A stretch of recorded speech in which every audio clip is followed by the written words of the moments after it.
Praise the Lord. Hallelujah, hallelujah.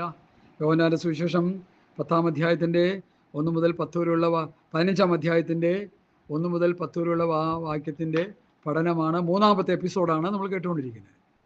അതുകൊണ്ട് എന്നെ കേൾക്കുന്ന പ്രിയപ്പെട്ടവരെ, നമ്മൾ ദൈവവചനത്തിൻ്റെ ശരിയായ വ്യവസ്ഥയിലാണോ നമ്മൾ ജീവിക്കുന്നതെന്ന് നമ്മൾ ശോധന ചെയ്യണം.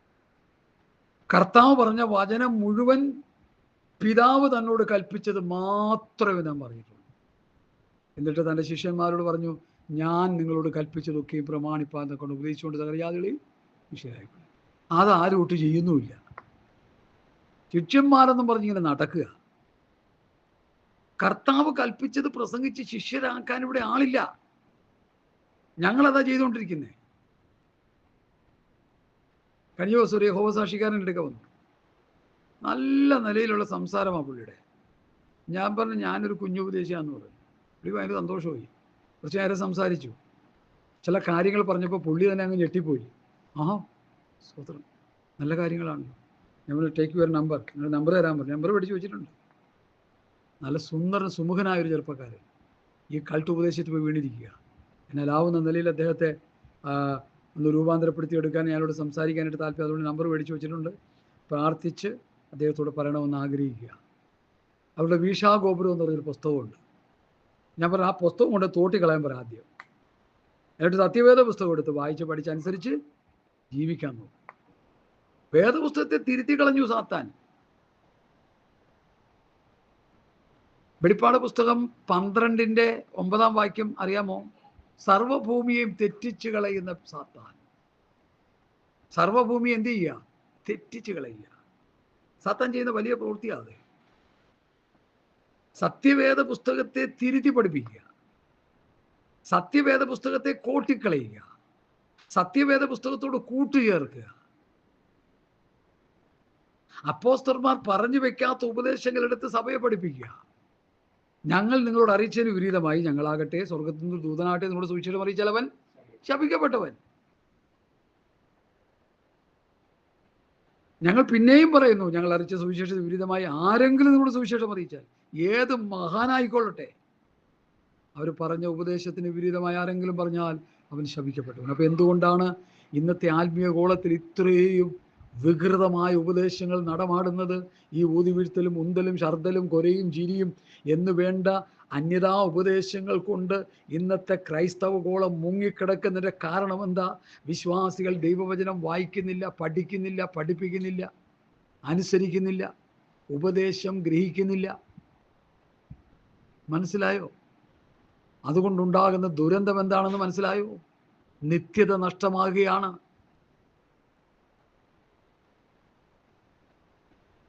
പിതാവ് തന്നെ പഠിപ്പിച്ച വചനങ്ങൾ, തന്നോട് പഠിപ്പിക്കാൻ പറഞ്ഞ വചനങ്ങളാണ് പുത്രൻ വന്ന് ഈ ലോകത്ത് പഠിപ്പിച്ചത്. ഒരു പുതിയ നവീന ഉപദേശമൊന്നും അല്ല കേട്ടോ. ആരും മനസ്സിലാക്കണം, എല്ലാവരും നന്നായിട്ട് മനസ്സിലാക്കണം. കർത്താവ് പറഞ്ഞ വചനങ്ങൾ വേറെ ഏതോ ഗ്രഹത്തിൽ നിന്ന് വന്ന് പഠിപ്പിച്ചതൊന്നുമല്ല. തൻ്റെ സ്വർഗീയ പിതാവ് തന്നോട് പറയാൻ പറഞ്ഞതും തന്നെ പഠിപ്പിച്ചതുമാണ് താൻ ലോകത്തോട് പഠിപ്പിച്ചത്. അല്ലെങ്കിൽ പലസ്തീൻ നാട്ടിലെ 12 ശിഷ്യന്മാരോട് പഠിപ്പിച്ചത്. ആ 12 ശിഷ്യന്മാർ ലോകത്ത് പോയി പ്രസംഗിച്ചത് മുഴുവൻ കർത്താവ് പഠിപ്പിച്ചതാണ്.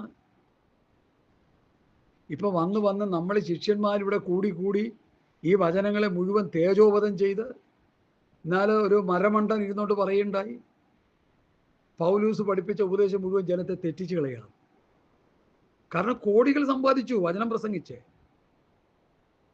ഇഷ്ടംപോലെ റിയൽ എസ്റ്റേറ്റും മറ്റതും മറിച്ചതും ഒക്കെ ചെയ്തുകൊണ്ടിരിക്കുക.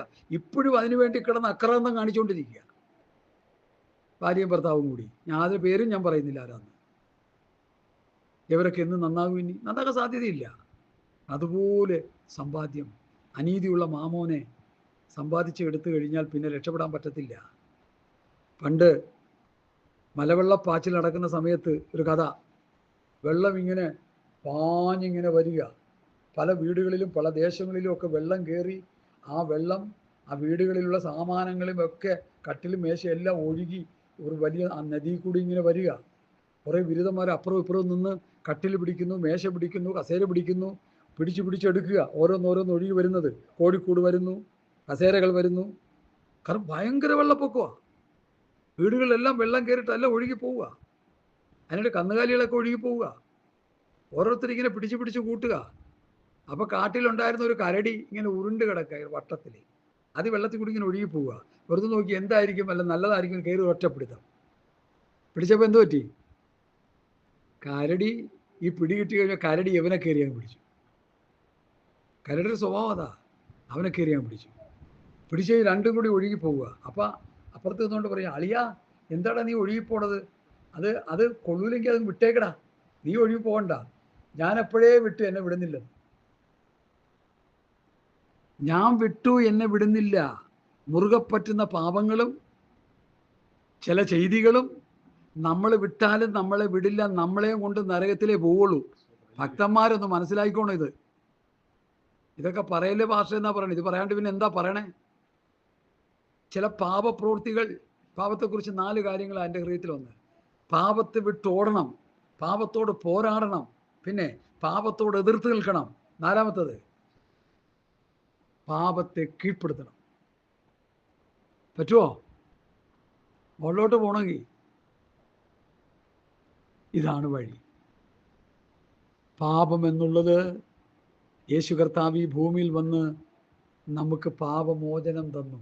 സത്യത്തിൻ്റെ പരിജ്ഞാനം ലഭിച്ച ശേഷം നാം മനഃപൂർവ്വം പാപം ചെയ്താൽ പാപങ്ങൾക്ക് വേണ്ടി ഇനി ശിക്ഷ മാത്രമേ ഉള്ളൂ. ഇത് പെന്തക്കോ സമൂഹം ഒന്ന് മനസ്സിലാക്കണേ. രക്ഷിക്കപ്പെട്ട് സ്നാനപ്പെട്ട് വിശുദ്ധന്മാരായിട്ട് പിന്നെ ഏത് തോന്നിവാസവും ചെയ്തിട്ട് മടങ്ങി വരാമെന്ന് ആരും ചിന്തിക്കേണ്ട. മടങ്ങി വരാൻ പറ്റാത്ത നിലയിലാണ് നീ പാപത്തിൽ മുഴുകിപ്പോയാൽ നിനക്ക് മടങ്ങി വരാൻ പറ്റാ, പാപം നിന്നെയും കൊണ്ട് നരകത്തിലേക്ക് പോകും. അതുകൊണ്ട് നമ്മുടെ ജീവിതത്തിൽ പാപം വരാം, ഏത് മനുഷ്യൻ്റെയും ഏത് ഭക്തൻ്റെയും ജീവിതത്തിൽ പാപം വരാം, തെറ്റുകുറ്റങ്ങൾ വരാം, ബലഹീനതകൾ വരാം. അതാത് സമയങ്ങളിൽ അതൊക്കെ എന്ത് ചെയ്യണം? നമ്മളെ ഏറ്റുപറഞ്ഞ് ഉപേക്ഷിച്ച് ശുദ്ധീകരണം പ്രാപിച്ച് ദൈവസന്നിധിയിൽ നിരപ്പ് പ്രാപിച്ച് മുമ്പോട്ട് പോയിക്കൊള്ളണം. ആ പാപത്തോട് വിട പറഞ്ഞോളണം. സ്തോത്രം. ന്യായപ്രമാണ കാലത്ത് പാപത്തെ മറക്കുകയായിരുന്നു. ലംഘനം ക്ഷമിച്ചും പാപം മറച്ചും കിട്ടിയ മനുഷ്യൻ ഭാഗ്യവാൻ. എന്നാൽ പുതിയ നിയമത്തിൽ കർത്താവ് വന്നപ്പോൾ പറഞ്ഞു, മകനെ നിന്റെ പാപങ്ങൾ മോചിച്ചു തന്നിരിക്കുന്നു. പാപമോചനം കിട്ടി. യേശു കർത്താവിലൂടെ നമുക്ക് പാപമോചനം കിട്ടി. അതുകൊണ്ടാണ് പൗലോസ് പറയുന്നത്, സത്യത്തിൻ്റെ പരിജ്ഞാനം ലഭിച്ചു. സത്യമേതാ? ഞാൻ തന്നെ വഴിയും സത്യവും ജീവനുമാകുന്നു. ആ സത്യത്തെ പരിജ്ഞാനം ലഭിച്ച ശേഷം മനഃപൂർവ്വം പാപം ചെയ്യരുത്. പാപത്തിൽ വീണു പോകാം, മടങ്ങി വന്നോണം. ദേവദാസന്മാർ വചനത്തിലൂടെ ഇടപെടുമ്പോൾ, വചനം വായിക്കുമ്പോൾ, പ്രാർത്ഥിക്കുമ്പോൾ, ഹൃദയത്തിൽ പരിശുദ്ധമ്മ ഇടപെടുമ്പോൾ ശക്തിയോടെ മടങ്ങി വരണം. ഇല്ലാതെ ആ പാപത്തിൽ കിടന്ന് വരണ്ട് ചപ്പും ചവറും പറഞ്ഞുകൊണ്ടിരുന്നാലുണ്ടല്ലോ, ആ പാപം നിന്നെ നരകത്തിൽ കൊണ്ടെത്തിക്കുമെന്ന് ഒരു ദൂത് ഞാൻ ആർക്കു വേണ്ടിയൊക്കെ വിളിച്ചു പറയുകയാണ്. സ്തോത്രം. കർത്താവ് ഈ വചനത്തിലൂടെ നമ്മൾ ഇടപെടുന്നല്ലോ, അതോർത്ത് നന്ദിയോടെ സ്തോത്രം.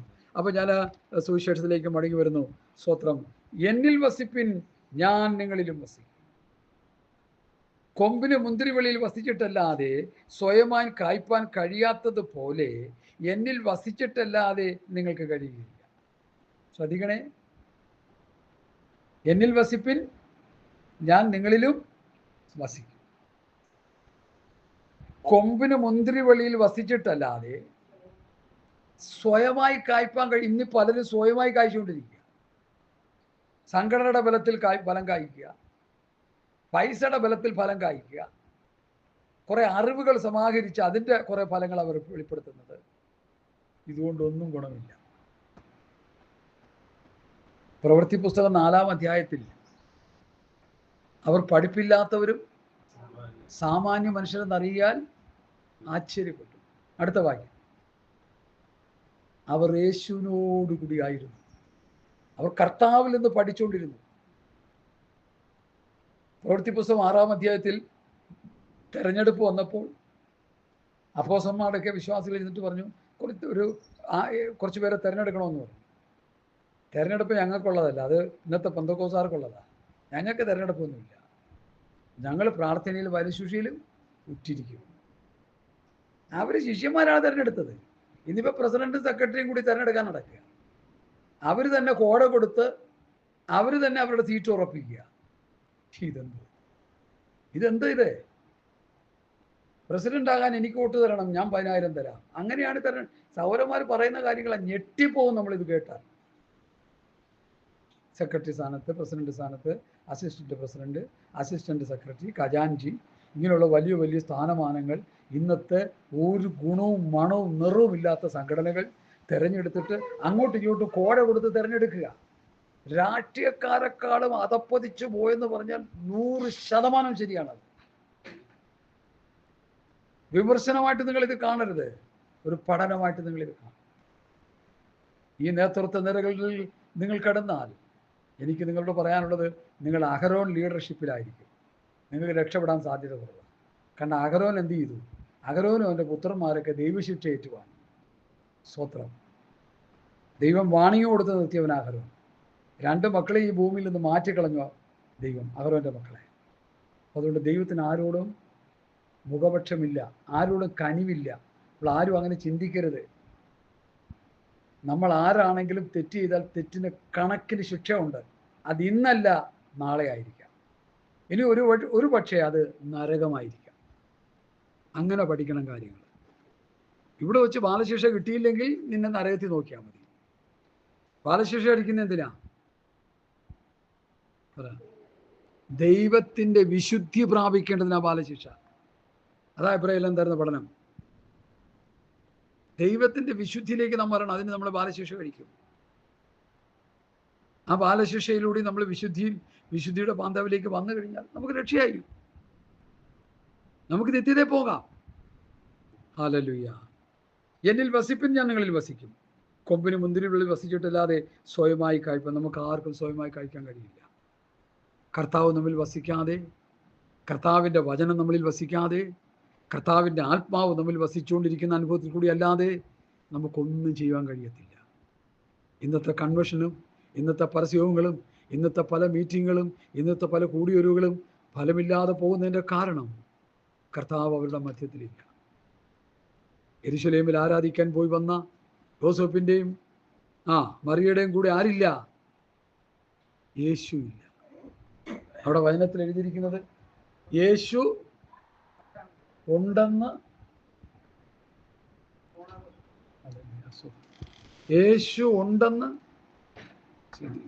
ഊഹിച്ചു. യേശു ഉണ്ടെന്ന് ഊഹിച്ചു. യേശു ഇല്ലായിരുന്നു. ഇവിടെ പുറപ്പെട്ട സ്ഥലത്ത് തിരിച്ചു ചെന്നപ്പോഴാണ് മനസ്സിലാക്കണേ യേശു ഇല്ലെന്ന്. എന്തോ പറ്റി? ഇതുപോലെയാണ് ഇന്നത്തെ പെന്തക്കോസ്തുകാരിൽ നല്ലൊരു ശതമാനവും. യേശു ഇല്ല. യേശു ഇല്ലെന്ന് ഞാൻ പറഞ്ഞു വയ്ക്കുകയല്ല, ജീവിതത്തിൽ യേശു ഇല്ല. യേശുവിൻ്റെ സാന്നിധ്യമില്ല. കർത്താവിൻ്റെ കൽപ്പനകൾ അനുസരിക്കുന്നില്ല. ദൈവവചനമില്ല. പരിശുദ്ധാത്മാവിൻ്റെ സാന്നിധ്യമില്ല. ദൈവകൃപ അവരിലില്ല. ദൈവ സാന്നിധ്യം അവരിലില്ല. പിന്നെ ഇങ്ങനെ അങ്ങൊരു പോക്കങ്ങ് പോവുക. കുഴിച്ചിടാൻ ആൾ റെഡി, കവറ് വെടിക്കാൻ ആൾ റെഡി, സ്നേക്സും ചായയും കൊടുക്കാനായിട്ട് ആൾ റെഡി, പെട്ടി വാങ്ങാൻ ആൾ റെഡി, കുഴിയെടുക്കാൻ ആൾ റെഡി. ഇതൊക്കെ എങ്ങോട്ട് പോകുന്നു ദൈവമക്കളെ? ഞാനിത് പറയുന്നത് വളരെ പേടിയോടെയാണ് പറയുന്നത്, ഭയത്തോടെ ഞാൻ പറയുന്നത്. നിങ്ങളൊരു തമാശ രൂപത്തിൽ ഇത് എടുക്കരുത് ഒരിക്കലും. ഭയത്തോടെ വിറയലോടെയാണ് ഞാൻ ഈ കാര്യങ്ങൾ പറയുന്നത്. നമ്മളിവിടെ പലതുമൊക്കെ ചെയ്തു വെക്കുക. ഒരാൾ മരിച്ചു കഴിഞ്ഞാൽ അവനെ കുഴിയിൽ വെട്ടിത്താഴ്ത്തുന്നവരെ നമ്മൾ അടങ്ങത്തില്ല. കാരണം അതിനുള്ള എല്ലാ സജ്ജീകരണങ്ങളും നമ്മൾ ചെയ്തിരിക്കും. നല്ല കാര്യങ്ങളാണ്. ഞാൻ അതിനോട് ഒരു വിയോജിപ്പില്ല എനിക്ക്. പക്ഷേ ഈ മരിച്ചവൻ്റെ ആത്മാവ് എങ്ങോട്ട് പോയി സഹോദരി? എങ്ങോട്ട് പോയി? ആരെങ്കിലും ചിന്തിക്കാറുണ്ടോ അതിനെക്കുറിച്ച്? ഈ ഭൂമിയിൽ ജീവിച്ചിരിക്കുമ്പോൾ കർത്താവ് എന്നിൽ വസിക്കണമെന്നും ഞാൻ കർത്താവിൽ വസിക്കണമെന്നും കർത്താവ് പറഞ്ഞ വചനവും നമ്മൾ കേട്ടുകൊണ്ടിരിക്കുന്നേ. എന്നിൽ വസിപ്പിൻ, ഞാൻ നിങ്ങളിൽ വസിക്കും. കൊമ്പിന് മുന്തിരിവള്ളിയിൽ വസിച്ചിട്ടല്ലാതെ സ്വയമായി കായ്പാൻ കഴിയാത്തതുപോലെ എന്നിൽ വസിച്ചിട്ടല്ലാതെ നിങ്ങൾ കഴിയുകയില്ല. ഞാൻ മുന്തിരിവള്ളിയും നിങ്ങൾ കൊമ്പുകളുമാകുന്നു. ഒരുത്തൻ എന്നിലും ഞാൻ അവനിലും വസിക്കുന്നു എങ്കിൽ അവൻ വളരെ ഫലം കായ്ക്കും.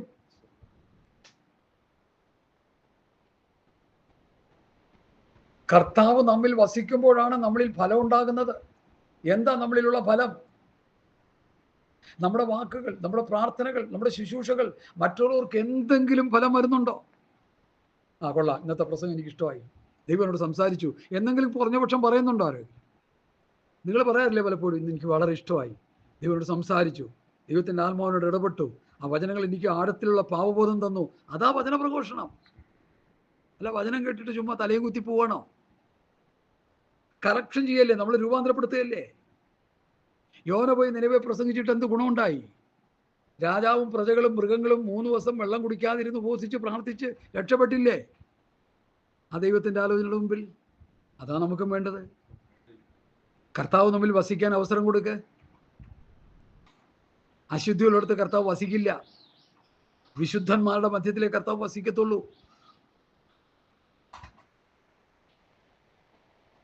ഈ പ്രാവിനൊരു സ്വഭാവമുണ്ട്, അശുദ്ധിയുള്ളിടത്തൊന്നും പോയി ഇരിക്കില്ല.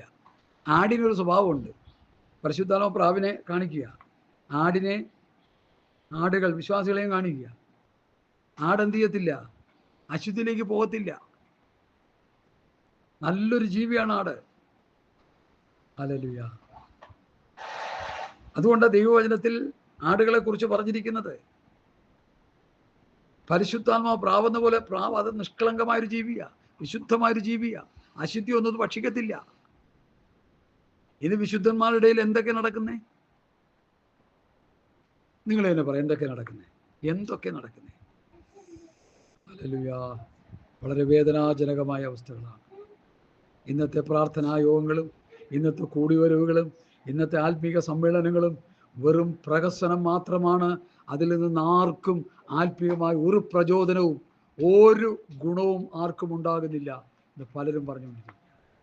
അല്ല, ഞാൻ പറഞ്ഞ 25 വർഷം ഞങ്ങളുടെ കൂടെ ഈയിടയ്ക്ക് ഒരു സഹോദരൻ വന്നിട്ടുണ്ട്. 25 വർഷം ഒരു പെന്തക്കോസ്തുകാരനായി ജീവിച്ചിട്ട് ഒരു ഗുണവുമില്ല, ഒരു മണവുമില്ല, ഒരു നിറവുമില്ല, ഒന്നുമില്ല.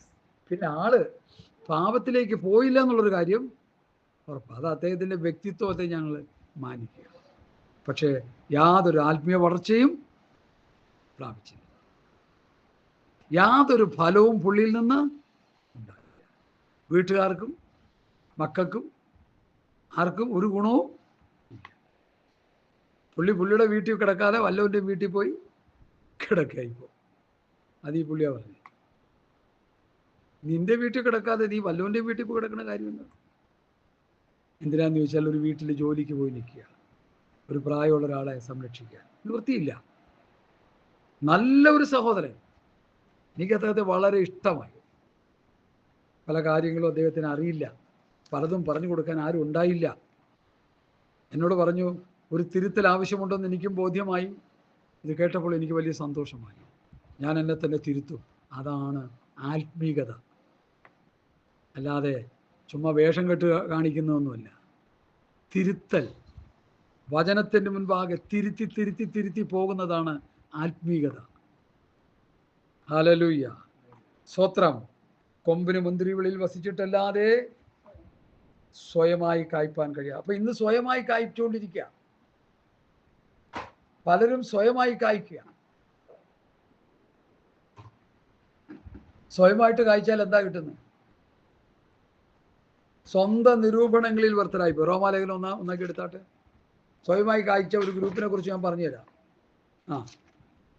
റോമാലേഖനം 1-ാം അധ്യായത്തിൻ്റെ വായിച്ചു കേൾപ്പിച്ചു തരാം. വചനം വായിച്ചു കേൾപ്പിച്ചു തരാം. പിന്നെന്താ, വചനമാണല്ലോ നമുക്ക് എല്ലാറ്റിനും. റോമാലേഖനം 1-ാം അധ്യായം വായിക്കാം. അനീതി കൊണ്ട് സത്യത്തെ തടുക്കുന്ന മനുഷ്യരുടെ സകല അഭക്തിക്കും അനീതിക്കും നേരെ ദൈവത്തിന്റെ കോപം സ്വർഗ്ഗത്തിൽ നിന്ന് വെളിപ്പെടുന്നു. ദൈവത്തെക്കുറിച്ച് അറിയാവുന്നത് അവർക്ക് വെളിവായിരിക്കുന്നു. ദൈവം അവർക്ക് വെളിവാക്കിയല്ലോ. അവന്റെ നിത്യശക്തിയും ദിവ്യത്വവുമായി അവന്റെ അദൃശ്യ ലക്ഷണങ്ങൾ ലോകസൃഷ്ടി മുതൽ അവന്റെ പ്രവൃത്തികളാൽ ബുദ്ധിക്ക് തെളിവായി വെളിപ്പെട്ടു വരുന്നു. ശ്രദ്ധിച്ചോണേ, വലിയ അർത്ഥങ്ങളുണ്ട് ഈ വാക്യങ്ങൾക്ക്. അവർക്ക് പ്രതിവാദമില്ലാതിരിക്കേണ്ടത് തന്നെ ഒരു ദൈവമുണ്ടെന്ന് പ്രകൃതി തന്നെ വെളിപ്പെടുത്തുന്നു. അവർ ദൈവത്തെ അറിഞ്ഞിട്ടും അവർ ദൈവമെന്നോർത്ത് മഹത്വീകരിക്കുകയോ നന്ദി കാണിക്കുകയോ ചെയ്യാതെ തങ്ങളുടെ നിരൂപണങ്ങളിൽ വ്യർത്ഥരായി. സ്വയമായി കായ്ക്കുന്ന അവസ്ഥയിലേക്ക് അവർ വന്നു. തങ്ങളുടെ നിരൂപണങ്ങളിൽ അവർ വ്യർത്ഥമായി തീർന്നു. തങ്ങളുടെ നിരൂപണങ്ങളിൽ വ്യർത്ഥമായി തീർന്നുകൊണ്ട് എന്തൊക്കെ സംഭവിച്ചു? അവരുടെ വിവേകമില്ലാത്ത ഹൃദയം ഇരുണ്ടുപോയി.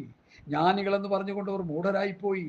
അക്ഷയനായ ദൈവത്തിന്റെ തേജസ്സിനെ അവർ ക്ഷയമുള്ള മനുഷ്യൻ, പക്ഷി, നാൽക്കാലി, ഇഴജാതി എന്നിവിടെ രൂപസാദൃശ്യമാക്കി മാറ്റി. ആര്? തങ്ങളുടെ നിരൂപണങ്ങളിൽ ജീവിച്ചവർ, സ്വന്തം ഇഷ്ടത്തിനനുസരിച്ച് ജീവിച്ചവർ, ദൈവഹിതം മനസ്സിലാക്കാത്തവർ, ദൈവത്തിന്റെ പ്രമാണങ്ങളെ ഗ്രഹിക്കാത്തവർ, ദൈവത്തിന്റെ ശക്തമായ ആലോചനയ്ക്കനുസരിച്ച് മുമ്പോട്ട് പോകാതെ സ്വന്തം ബുദ്ധിക്കും സ്വന്തം കഴിവിനും സ്വന്തം നിരൂപണത്തിനും ഇറങ്ങിത്തിരിച്ച മനുഷ്യന് വന്ന ദുരന്തം, അവരുടെ ഹൃദയം എന്ത് ചെയ്തു? നിരൂപണങ്ങൾ വ്യർത്ഥരായി തീർന്നു. അവരുടെ വിവേകമില്ലാത്ത ഹൃദയം ഇരുണ്ടുപോയി. ജ്ഞാനികളെന്ന് പറഞ്ഞുകൊണ്ട് ഒരു മൂഢരായിപ്പോയി. അക്ഷയനായ ദൈവത്തിന്റെ തേജസ്സിനെ അവർ ക്ഷയമുള്ള മനുഷ്യൻ, പക്ഷി, നാൽക്കാലി, ഇഴജാതി എന്നിവയുടെ രൂപസാദൃശ്യമാക്കി മാറ്റി. ദൈവത്തെ ആരിൽ കണ്ടു? മനുഷ്യനിൽ കണ്ടു, പക്ഷിയിൽ കണ്ടു, നാൽക്കാലിയിൽ കണ്ടു, ഇഴജാതിയിൽ കണ്ടു. നമ്മുടെ ഇന്ത്യൻ ട്രഡീഷൻ എടുത്ത് നോക്കിയേ, മുഴുവൻ മനുഷ്യാരാധനയും പക്ഷി ആരാധനയും മൃഗാരാധനയും നാൽക്കാലി ആരാധനയും ഇഴജാതി ആരാധനയും. ഞാൻ ചോദിച്ചു, ഇഴജാതി എങ്ങനെ വന്നു? കഴുത്തി കെട്ടി തൂക്കിയിട്ടിരിക്കുന്ന പാമ്പ് പിന്നെ എന്താ ഇഴജാതി അല്ലാതെ? പാമ്പ് ദൈവമല്ലേ? പുലി ദൈവമല്ലേ? എലി ദൈവമല്ലേ? മൃഗങ്ങൾ ദൈവമല്ലേ? ഇവിടെ VS പറഞ്ഞ് പരിഹസിച്ച് മരിച്ചത് ഓർക്കുന്നില്ലേ? പശു അമ്മയാണെങ്കിൽ അപ്പം പിന്നെ ആരായിരിക്കും? കാളയായിരിക്കും. അപ്പം കാളയും അമ്മ പശുവും. ഇതുപോലെ പോഷത്വം പറയുന്ന ഒരു വർഗമുണ്ടോ എന്ന് പുള്ളി പരിഹസിച്ച് ചിരിച്ചപ്പോഴാണ് എനിക്ക് മനസ്സിലായി, ദൈവം അപ്പോഴാണല്ലോ നമുക്കും ഭൂതോദയം ഉണ്ടായത്. പുള്ളി പറഞ്ഞു ശരിയല്ലേ? നിന്റെ അമ്മ പശുവാണെങ്കിൽ അപ്പം കാളയല്ലേ? അതല്ലേ കാളയെ പോലുള്ള ജീവിതം, മൃഗത്തെ പോലുള്ള ജീവിതം. കുത്തി വളർത്തുക, 58 വെട്ടുവെട്ടുക. സ്വത്രം. രാഷ്ട്രീയ പാർട്ടിക്കാര് ഒന്നും നമുക്ക് അനുകരിക്കാൻ പറ്റിയവർ ആരുമല്ല. എല്ലാവരും അവരുടേതായ സ്വാർത്ഥതയും ലാഭങ്ങളുമാണ്. അതുകൊണ്ട് എന്നെ കേൾക്കുന്ന പ്രിയപ്പെട്ടവരെ, സ്വന്തം നിരൂപണങ്ങളിൽ ആരും ഊന്നരുത്. സ്വയമായിട്ട് ആരും ഫലം കായ്ക്കരുത്. കർത്താവിൽ വസിച്ചുകൊണ്ട് ഫലം കായ്ക്കും. സ്വന്തമായിട്ട് ഫലം കായ്ക്കാൻ തുനിഞ്ഞാൽ സാത്താൻ അവിടെ കയറിയിരിക്കും, ഉറപ്പ്. അതുകൊണ്ടുണ്ടായ ദുരന്തം എന്താ? അതുകൊണ്ട് ദൈവം അവരെ തങ്ങളുടെ ഹൃദയങ്ങളിലെ മോഹങ്ങളിൽ സ്വന്തം ശരീരങ്ങളെ തമ്മിൽ അവമാനിക്കേണ്ടതിന് അശുദ്ധിയിലേൽപ്പിച്ചു. ദൈവത്തിൻ്റെ സത്യം അവർ വ്യാജമാക്കി മാറ്റിക്കളഞ്ഞു. സൃഷ്ടിച്ചവനേക്കാൾ സൃഷ്ടിയെ ഭജിച്ചു, ആരാധിച്ചു. അവനെന്നേക്കും വാഴ്ത്തപ്പെട്ടവൻ. അതുകൊണ്ട് ദൈവം അവരെ അപമാന രാഗങ്ങളിൽ ഏൽപ്പിച്ചു. ഹല്ലേലൂയ. അവരുടെ സ്ത്രീകൾ സ്വാഭാവിക ഭോഗത്തെ സ്വാഭാവിക വിരുദ്ധമാക്കി കളഞ്ഞു. അവണ്ണം പുരുഷന്മാരും സ്വാഭാവിക സ്ത്രീഭോഗം വിട്ട് അന്യോന്യം കാമം ജ്വലിച്ച് ആണോടാണ് അവലക്ഷണമായത് പ്രവർത്തിച്ചു. ഇങ്ങനെ അവർ തങ്ങളുടെ വിഭ്രമത്തിന് യോഗ്യമായ പ്രതിഫലം തങ്ങളിൽ തന്നെ പ്രാപിച്ചു. ദൈവത്തെ പരിജ്ഞാനത്തിൽ ധരിപ്പാൻ ഇഷ്ടമില്ലാത്തത് തക്കവണ്ണം ദൈവം അവരെ ഉചിതമല്ലാത്തത് ചെയ്യുവാൻ നികൃഷ്ട ബുദ്ധിയിലേൽപ്പിച്ചു. സ്വന്തം നിരൂപണങ്ങളിൽ കുടുങ്ങിപ്പോയവരെ ദൈവം എന്ത് ചെയ്തു? അശുദ്ധിയിലേൽപ്പിച്ചു, അപമാന രാഗങ്ങളിൽ ഏൽപ്പിച്ചു, നികൃഷ്ട ബുദ്ധിയിലേൽപ്പിച്ചു. 3 നിലയിൽ. ഞാനത് ഈ 1-ാം അധ്യായം ഞാൻ ഇപ്പോഴും പഠിച്ചുകൊണ്ടിരിക്കുക. റോമാലേഖനം 1-ാം അധ്യായം 18 മുതൽ 32 വരെ വാക്യങ്ങൾ ഇപ്പോഴും ഞാൻ പഠിച്ചുകൊണ്ടിരിക്കുക. അതിലൊരു പഠനമാണ് ഞാൻ പറയുന്നത്. സ്വന്തം നിരൂപണങ്ങളിൽ സ്വയമായി ഫലം കായ്ക്കുമ്പോൾ, സ്വന്തം നിരൂപണങ്ങളിൽ ഊന്നിക്കഴിയുമ്പോൾ ദൈവം നമ്മളെ കൈവിട്ട് കളയും. ഹല്ലേലൂയ. അശുദ്ധിയിലേൽപ്പിച്ചു ദൈവം, അപമാന രാഗങ്ങളിൽ ഏൽപ്പിച്ചു ദൈവം മനുഷ്യനെ, നികൃഷ്ട ബുദ്ധി കേൾപ്പിച്ചു ദൈവം. അതുകൊണ്ടാണ് അച്ഛനെ കയറി നികൃഷ്ടജീവി എന്ന് വിളിച്ചത്. നികൃഷ്ട ബുദ്ധി ആയതുകൊണ്ട് അങ്ങനെ വിളിച്ചത്. നല്ല ബുദ്ധിയാണെങ്കിൽ അങ്ങനെ വിളിക്കത്തില്ല. അതുകൊണ്ട് എന്ത് സംഭവിച്ചു? അവർ സകല അനീതിയും ദുഷ്ടതയും അത്യാഗ്രഹവും ദുർബുദ്ധിയും നിറഞ്ഞവർ, അസൂയ, കുല, പിണക്കം, കപടം, ദുശീലം തുടങ്ങിയവർ എന്നിവ തിങ്ങിയവർ, കുരുളക്കാർ, രക്ഷണിക്കാർ, ദൈവദോഷികൾ, നിഷ്ഠൂരന്മാർ, ഗർവിഷ്ഠന്മാർ, ആത്മപ്രശംസക്കാർ, പുതുദോഷം സങ്കല്പിക്കുന്നവർ, മാതാപിതാക്കളെ അനുസരിക്കാത്തവർ, ബുദ്ധിഹീനർ, കനിവറ്റവർ, ഇവക പ്രവർത്തിക്കുന്നവർ, മരണയോഗ്യർ എന്നുള്ള ദൈവന്യായം അറിഞ്ഞിട്ടും അവയെ പ്രവർത്തിക്കുക മാത്രമല്ല പ്രവർത്തിക്കുന്നവരിൽ പ്രശംസിക്കുക കൂടെ ചെയ്യുന്നു. എങ്ങനെയായി ദുരന്തം വന്നത്? സ്വന്തം നിരൂപണങ്ങളിൽ. യോഹന്നാന്റെ സുവിശേഷം 15-ാം അധ്യായം നമ്മൾ വായിച്ചത് എന്താ? സ്വയമായി കായ്ക്കാനായിട്ട് തുടങ്ങിയാൽ. നമുക്ക് സ്വന്തമായിട്ടൊന്നും കായ്ക്കാൻ, നമുക്ക് സ്വന്തമായിട്ടൊന്നും ചെയ്യാനില്ല പ്രിയമുള്ളവരെ. കർത്താവും കർത്താവിൻ്റെ കൃപയും. പൗലോസ് പറയുന്നു, ഞാനാകുന്നത് കൃപയാൽ. എല്ലാവരെക്കാളും ഏറ്റവും അധികം ശുശ്രൂഷ ഞാൻ ചെയ്തു, ഞാനല്ല, എന്നോടുകൂടിയുള്ള ദൈവകൃപ എത്രേ. അവിടെയാണ് നാം പറയുന്നത്, ഞാനൊരു ചാപിള്ള, born out of due time. ഞാൻ ആരുമല്ല. ഇന്നത്തെ പാസ്റ്റർമാർക്ക് റവറൻഡ് പദമെടുക്കാം, ഡോക്ടർ പദമെടുക്കാം, അവർക്ക് മഹാന്മാരാകാം. പക്ഷെ പൗലൂസിനത് പറ്റത്തില്ല. പൗലൂസ് പറയുന്നു, ഞാനാകുന്നത് കൃപ. റോമർ 15:18 ക്രിസ്തു എന്നിലൂടെ പ്രവർത്തിച്ചു, എനിക്ക് മറ്റൊന്നും മിണ്ടാനില്ല. ഇതൊക്കെ ശുശ്രൂഷകന്മാർ കുറിക്കൊള്ളണം ഈ വാക്യം. റോമർ 15:18 തങ്ക ലിപികളിൽ എഴുതി വെക്കണം വീടുകളിൽ. നമ്മുടെ ബുദ്ധി കൊണ്ടോ ശക്തി കൊണ്ടോ കഴിവ് കൊണ്ടോ പ്രാപ്തി കൊണ്ടോ നമുക്കൊന്നും ചെയ്യാൻ കഴിയില്ല പ്രിയമുള്ളവരെ. നമ്മൾ വെറും അല്പപ്രാണികളാണ്. യെശയ്യാ പ്രവാചകന്റെ പുസ്തകം വായിച്ചു പഠിച്ചാൽ, പത്രോസിന്റെ ലേഖനം വായിച്ചു പഠിച്ചാൽ, യാക്കോബിന്റെ ലേഖനം വായിച്ചു പഠിച്ചാൽ, പത്രോസ് എഴുതിയിരിക്കുന്നത് കണ്ട് ഒരു ദിവസം ഞാൻ ഞെട്ടിപ്പോയി. അത് തന്നെ യാക്കോബ് എഴുതിയിരിക്കുക. ഹല്ലേലൂയ. പത്രോസിന്റെ ഒന്നാം ലേഖനത്തിലേക്ക് വരാം. പത്രോസിന്റെ ഒന്നാം ലേഖനം.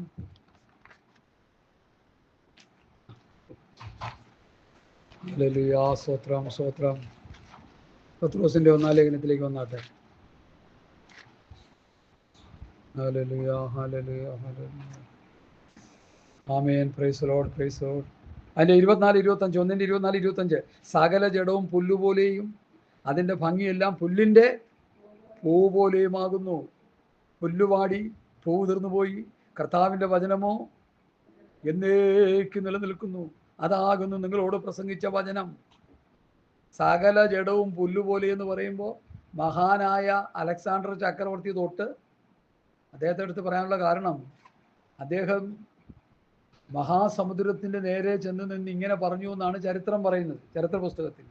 അല്ലയോ മഹാസമുദ്രമേ, നീയും കരയായിരുന്നെങ്കിൽ ഞാൻ നിന്നെയും വെട്ടിപ്പിടിച്ചേനെ. മനസ്സിലായോ? 33 വയസ്സിൽ ചവപ്പെട്ടിക്ക് 2 കീഴ്ത്തിയിടാൻ പറഞ്ഞു, 2 കൈ വെളിയിലേക്ക് ഇടാൻ പറഞ്ഞു. അപ്പൊ ചോദിച്ചു ശിഷ്യന്മാര്, എന്താ തിരുമേനി ഇങ്ങനെയൊക്കെ പറയണം? പിച്ചുമ്പയും പറയാ, ഇല്ല, ഞാൻ ഈ ലോകത്തെ മുഴുവൻ നേടാൻ നോക്കി, എനിക്ക് ഒന്നും നേടാൻ കഴിഞ്ഞില്ല.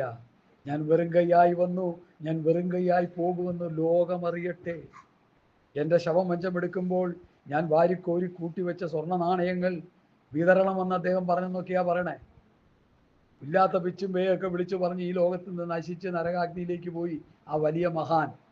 അലക്സാണ്ടറിനെക്കാളും വലിയ ഭരണാധിപന്മാരുമൊന്നും ഈ ഭൂമിയിൽ നിന്ന് ജീവിച്ചിരിപ്പില്ല. ട്രംപ് ആകട്ടെ, മോദി ആകട്ടെ, ആരും അവരുടെ കീഴേ നിൽക്കത്തുള്ളൂ. എല്ലാം കിടുകിടാ വിറപ്പിച്ച ജൂലിയസ് സീസർ, അദ്ദേഹം ഞാൻ ദൈവമാണെന്ന് സ്വയം അവകാശപ്പെട്ടതാണ്. സ്വയം ദൈവമെന്ന് അവകാശപ്പെട്ട ജൂലിയസ് സീസറും മരിച്ച് നരകാഗ്നിയിലേക്ക് പോയി. ലോകത്തിൽ ഒരു മഹാന്മാർക്കും ഇവിടെ വലുതാണെന്ന് പറയാൻ ആർക്കും കഴിയില്ല. ആരും മഹാന്മാരെന്ന് പറയാൻ കഴിയത്തില്ല. പത്രോസിന്റെ വാക്കെടുക്ക്, സ്കൂളിൽ പോകാത്ത പത്രോസാ പറയുന്നത്, സകല ജഡവും പുല്ലുപോലെ. ചിലപ്പോൾ വഴക്കണോ അപ്പോ പുല്ലെന്നൊക്കെ പറയാറില്ലേ, അത് പുല്ലുപോലെ. അതിൻ്റെ ഭംഗിയെല്ലാം പുല്ലിൻ്റെ പൂ പോലെയുമാകും. പുല്ലുപാടി പൂ തീർന്നു പോയി, കർത്താവിൻ്റെ വചനമോ എന്നും നിലനിൽക്കുന്നു. യാക്കോബിന്റെ ലേഖനം 1:9-10-11 വായിച്ചേ. യാക്കോബ് 1:9-10-11. അതിലും ഈ ഭാഗം തന്നെ പറയുന്നുണ്ട്. 2 അപ്പോസ്തലന്മാർ പറയുമ്പോൾ അത് ആ വാക്യങ്ങൾക്ക് വളരെ പ്രസക്തിയുണ്ട്. ഒരു സാക്ഷി ഉളവാക്കുന്നു എന്ന് പറഞ്ഞ പോലെ. അടുത്ത് വായിച്ചേ.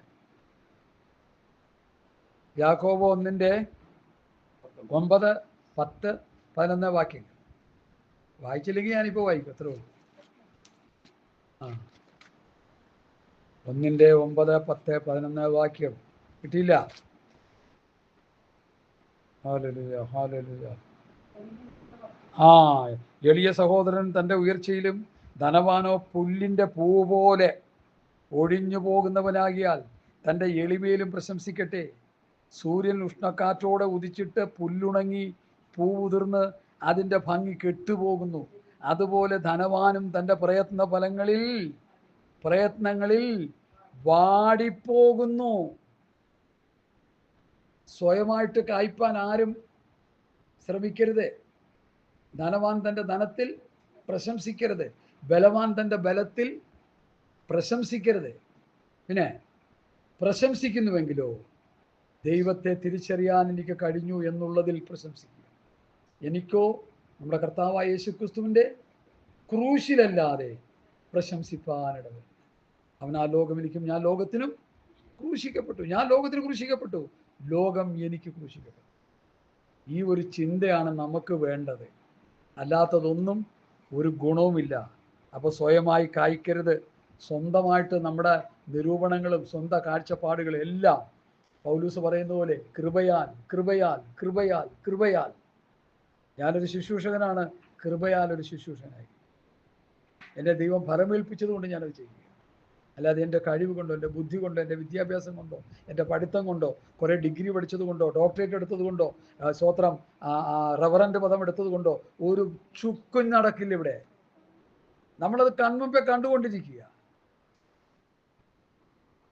പ്രിയ സുവിശേഷകനായ, ആ പേര് ഞാൻ പറയുന്നില്ല, ഒരു ഡോക്ടറായിട്ടാണ് അദ്ദേഹം വണ്ടി ഇടിച്ച് മരിക്കുന്നത്.